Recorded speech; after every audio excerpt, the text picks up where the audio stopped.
breaking update right now coming in. We are learning that both Sameer Wankhede and Nawab Malik have been asked to file affidavits by the court. This, remember, is a defamation case that has been filed, and that battle continues also in the court right now. This is a story that is just breaking right now. We are learning that the court now has asked both Sameer Wankhede and Nawab Malik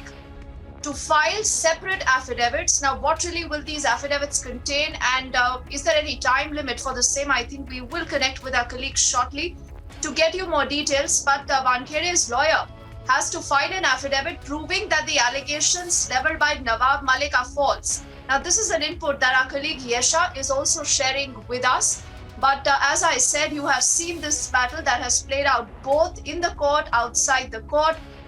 charges versus counter charges, and we are now learning that Wankhede's lawyer has been asked to file this affidavit proving that the allegations leveled by Nawab Malik are false. And I think much the same holds true for Nawab Malik too. Yesha, you're tracking that story, getting us these updates. Okay, I think we'll also cut across to Alicia first and then get in Yesha too. Alicia, what more you can tell us about what the court has said about these affidavits, and what should the affidavit state? देखिए, importantly जो deformation suit Nawab Malik जो है नवाब मलिक के खिलाफ समीर वानखेड़े के पिता ज्ञानदेव वानखेड़े की ओर से फाइल की गई थी, उसको लेकर आज हियरिंग पर साफ तौर पर पहले बॉम्बे हाई कोर्ट की ओर से, जो कि जस्टिस जानदार की ओर से ये पूरी हियरिंग सुनाई गई थी, और जो आर्ग्यूमेंट चल रहे थे इसी आर्ग्यूमेंट के दौरान अब बॉम्बे हाई कोर्ट की ओर से नवाब मलिक को वेरीफाइड सर्टिफिकेट जो है, यानी कास्ट को लेकर जो सवाल नवाब मलिक ने अपने ट्वीट के जरिए उठाए थे, फिर चाहे ज्ञानदेव वानखेड़े को लेकर हो या फिर समीर वानखेड़े के पोस्ट को लेकर हो, इन सब को देखते हुए वेरीफाइड सर्टिफिकेट जो है जो एफिडेविट पर मांगी गई है बॉम्बे हाईकोर्ट की ओर से, और वहीं पर अगली सुनवाई 12 नवंबर को है। जो इन्फॉर्मेशन बॉम्बे हाईकोर्ट से आ रही थी, जिस दौरान ये पूरी हियरिंग चल रही थी, और इम्पोर्टेंटली ज्ञानदेव वानखेड़े की ओर से भी कई ऐसे सवाल उठाए गए हैं कि जो है एक तरफ उनके परिवार को डिटेन किया जा रहा है और उनके कास्ट को लेकर लगातार सवाल किए जा रहे थे। नवाब मलिक जैसे ट्वीट करते हुए जो सारी चीजें बताए जा रहे थे, फिर चाहे ज्ञानदेव वानखेड़े को एज दाऊद वानखेड़े के तौर पर जो सर्टिफिकेट नवाब मलिक ने हमने वानखेड़े को एज दाऊद वानखेड़े के तौर पर जो सर्टिफिकेट नवाब मलिक ने हमने देखा कि किस तरीके से ट्वीट किए थे, उसी को देखते हुए जो एक डिफॉर्मेशन सूट जो है वो ज्ञानदेव वानखेड़े की ओर से बॉम्बे हाई कोर्ट में दायर की गई थी, जिसकी सुनवाई के दौरान आज कोर्ट ने ये कहा है कि 12 नवंबर को जब कोर्ट बॉम्बे हाई कोर्ट की ओर से ये दूसरी सुनवाई जब होगी, जब वहाँ पर हियरिंग शुरुआत की जाएंगे, उस दौरान नवाब मलिक को वेरीफाइड सर्टिफिकेट जो है वो प्रोड्यूस करने होंगे। यानी अब देखना ये है कि नवाब मलिक किस तरीके से वो जो है जो सर्टिफिकेट्स को लेकर, जो कि सोशल मीडिया पे ज़रूर उन्होंने प्रोड्यूस किया, जो है ट्वीट करते हुए सोशल मीडिया पर लगातार ये कहीं ना कहीं पर खुलासे ज़रूर किए गए थे, लेकिन अब कोर्ट के सामने भी उनको एज अ प्रूफ के तौर पर ये देना होगा, और वहीं पर जो है 12 नवंबर को नवाब मलिक को ये सारे सर्टिफिकेट, जिसमें सवाल उन्होंने जो है समीर वानखेड़े के पिता ज्ञानदेव वानखेड़े पर उठाए थे, फिर चाहे उनके कास्ट को लेकर हो या फिर उनके मैरिज को लेकर हो, इतना ही नहीं, लेकिन सवाल समीर वानखेड़े पर भी उठाए थे कि उन्होंने ये जो पोस्ट है वो एज SC/ST जो है कास्ट सर्टिफिकेट, यानी जो SC कास्ट सर्टिफिकेट दिखाने के बाद उन्होंने जो है एक तरफ ये नौकरी ली है, यानी DIRE और IRS की जो पोजीशन ली है वो एज शेड्यूल कास्ट के इस पूरे सर्टिफिकेट, जो कि कहीं ना कहीं पर एक फेक सर्टिफिकेट है, उसी फेक सर्टिफिकेट को देखते हुए आज उस पूरे हियरिंग को लेकर, उस पूरे आर्ग्यूमेंट्स को लेकर जो है आज कोर्ट ने पॉइंट आउट किया, और इम्पॉर्टेंटली जहां 12 नवंबर को अगली सुनवाई होनी है, उसी सुनवाई के दौरान नवाब मलिक को भी अब वेरीफाइड डॉक्यूमेंट सबमिट करने के लिए कहा गया है।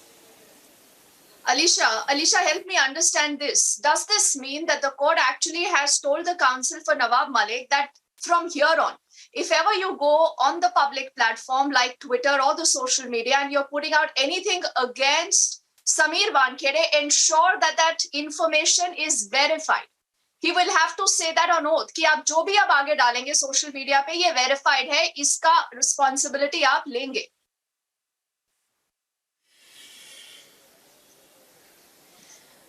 देखिए दीप्ति, सबसे इम्पोर्टेंट अगर आज कोर्ट की हियरिंग में देखें, सबसे पहले तो कोर्ट ने साफ तौर पर ये तक कहा है कि जो सवाल एक पब्लिक ऑफिसर पे किए गए, ये न कि किसी इंडिविजुअल पर है लेकिन पब्लिक ऑफिसर पे है। सवाल उठाना एक नागरिक का हक होता है, क्योंकि एक पब्लिक ऑफिसर पे किए जाने वाले जो सवाल है वो जरूर उठा सकते हैं, लेकिन इसी के साथ साथ एक वेरीफाइड एफिडेविट जो है वो भी कोर्ट के सामने प्रोड्यूस करें, क्योंकि जिस डिफॉर्मेशन सूट को लेकर अगर बात करें जो ज्ञानदेव वानखेड़े की ओर से दी गई है, और ये न कि सिर्फ एक उनके नाम को, उनके परिवार को जो डिस्टर्ब किया जा रहा है, लगातार उनके ऊपर जो आरोप लगाए जा रहे हैं, क्योंकि शुरुआती में ही हमने देखा कि अब तक 35 दिन से ज़्यादा समय हो चुका है जहां पर नवाब मलिक लगातार ट्वीट के जरिए शुरुआती जैसे इस पूरे केस को लेकर जो है नवाब मलिक नए नए ट्वीट के साथ और नए आरोप जो है वो समीर वानखेड़े और उनके परिवार पर लगा रहे थे। खास तौर पर उनके कास्ट को लेकर बात करें और खुद अगर समीर वानखेड़े के आरोप पर लेकर बात करें तो ये तक बताया कि समीर वानखेड़े के जो पिताजी है वो ऑलरेडी उनका नाम न कि ज्ञानदेव वानखेड़े लेकिन जो है दाऊद वानखेड़े उनका नाम है। ये तक जो ट्वीट पर एक सर्टिफिकेट के साथ नवाब मलिक आए थे, लेकिन अब जब मामला बॉम्बे हाईकोर्ट में है तो बॉम्बे हाईकोर्ट ने साफ तौर पर नवाब मलिक के जो काउंसिल है जो अपीयर हुए थे उनको ये बोला है कि अब वेरीफाइड एफिडेविट जो है वो अब कोर्ट में सबमिट करना होगा, जिसके बाद ही कोर्ट आगे का निर्णय लेगी, क्योंकि ये एक डिफेमेशन सूट है और इसी के बाद ही जिस तरीके से लगातार डिफेम समीर वानखेड़े और उनके परिवार को किया जा रहा है, इस पर आगे का निर्णय उस वेरीफाइड एफिडेविट पर ही निर्णय करेगा कि आखिरकार किस तरीके से जो प्रूफ सामने रखे जाते हैं कोर्ट के सामने, उसके बाद देखना होगा। लेकिन अगली हियरिंग में ये सब चीज़ें देखी जाएगी, यानी अगली हियरिंग 12 नवंबर को है। उसी हियरिंग पर अब नवाब मलिक को जो आरोप उन्होंने ट्विटर के जरिए सोशल मीडिया के जरिए लगाया है वो अब कोर्ट के सामने प्रोड्यूस करना होगा। Alisha, there is one more question now, because I think Nawab Malik today had formally replied to this defamation suit that has been filed by Sameer Wankhede, and Nawab Malik had asked the court, actually in his plea he had said that you need to quash this plea because this is not maintainable. So what happened to that? Does the court find any merit in that, or should we say that this is a setback for Nawab Malik because the court looks that there is prima facie some kind of a merit in the defamation suit leveled by Sameer Wankhede right now?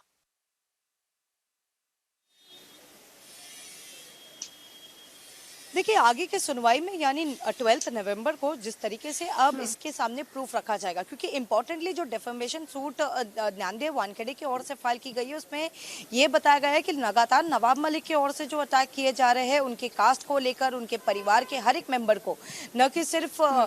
Sameer Wankhede के पिताजी हो या फिर उनकी wife हो या फिर उनकी सिस्टर इन लॉ हो या फिर उनकी बहन हो, हर एक पोस्ट को हमने देखा कि फिर चाहे मालदीव से लेकर नवाब मलिक ने मालदीव से लेकर दुबई तक की जो कहानी है वो हमेशा ट्विटर के सामने लोगों के सामने रखी गई है। लेकिन यही बात अब जो है कोर्ट के सामने भी प्रूफ करना होगा। इम्पोर्टेंटली जिस आज के आर्ग्यूमेंट में नवाब मलिक के जो ये रहे, उनके जो वकील रहे, वकीलों की ओर से तो साफ तौर पर ये बताया गया है कि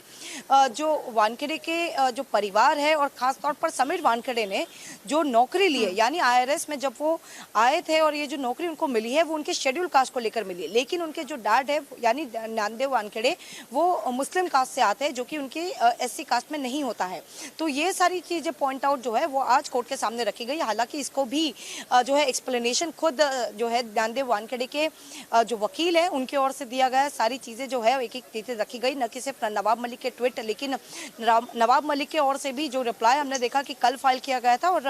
नवाब मलिक ने उस पूरे रिप्लाई में ये कहा है कि बिल्कुल ये जो डिफेमेशन सूट उनके खिलाफ फाइल की गई है ये मेंटेनेबल नहीं है, क्योंकि जो तथ्य है वो सामने जरूर रखे जाएंगे और अब वही प्रूफ रखने का समय आ चुका है, क्योंकि कोर्ट ने अब साफ तौर पर नवाब मलिक के काउंसिल को कहा है कि जो भी वेरीफाइड डॉक्यूमेंट्स होंगे उसको एक एफिडेविट में देकर कोर्ट के सामने प्रोड्यूस करना होगा। उसके बाद ही कोर्ट जो है इस पूरे मामले को लेकर निर्णय करेगी कि आखिरकार ये डिफेमेशन सूट जो फाइल की गई है Alisha, I think that's a big story that you're tracking for us, and thank you for getting us all those live updates, Alisha. For the moment, we are moving on to get you a quick check of more stories from